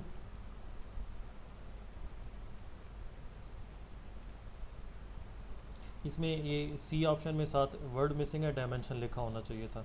इसकी डायमेंशन n+1 होगी, या हम उधर डिटेल्स में इसको डिस्कस कर चुके हैं, ठीक है जी। जी सर। 43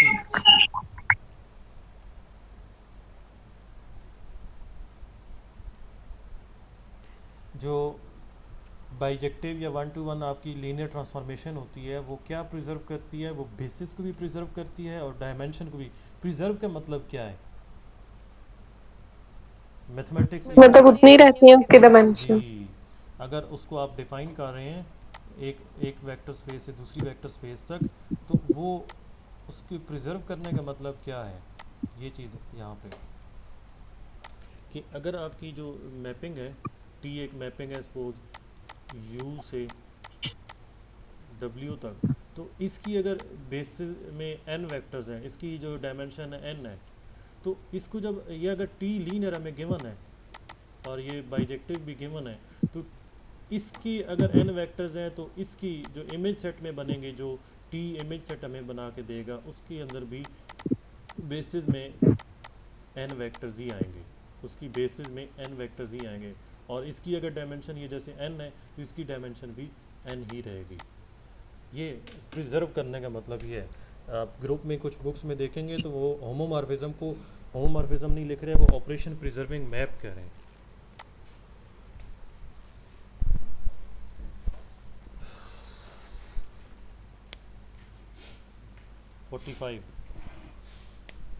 रीज़न देखें इसकी क्या है बनती है।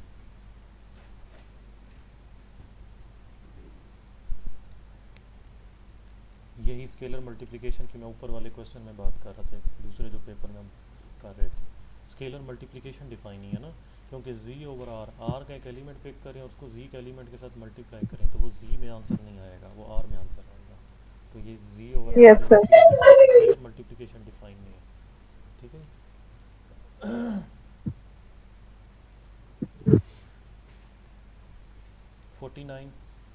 49 डायरेक्ट रिजल्ट आया हुआ आप लोगों का। Linear transformation is 1 to 1 if and only if kernel of T जो है वो सिंगलटन आ जाए, ये डायरेक्टली रिजल्ट है आप लोगों का। अच्छा जी,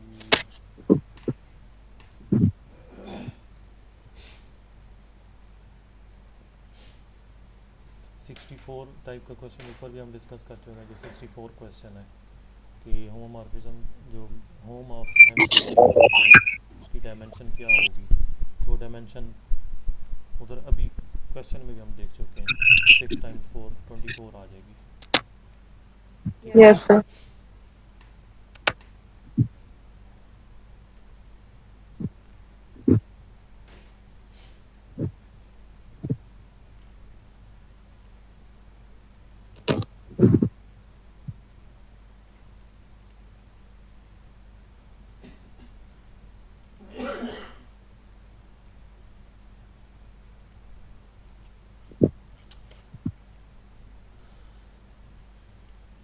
जी, यहाँ तक आपके इस वेक्टर स्पेस का और लीनियर ट्रांसफॉर्मेशन के एमसीक्यूज खत्म होते हैं। कल हम इसके आइगन वैल्यूज़ का टॉपिक डिस्कस करेंगे और उसके अगर यहाँ पर कोई रेलिवेंट क्वेश्चंस हैं तो वो डिस्कस करेंगे।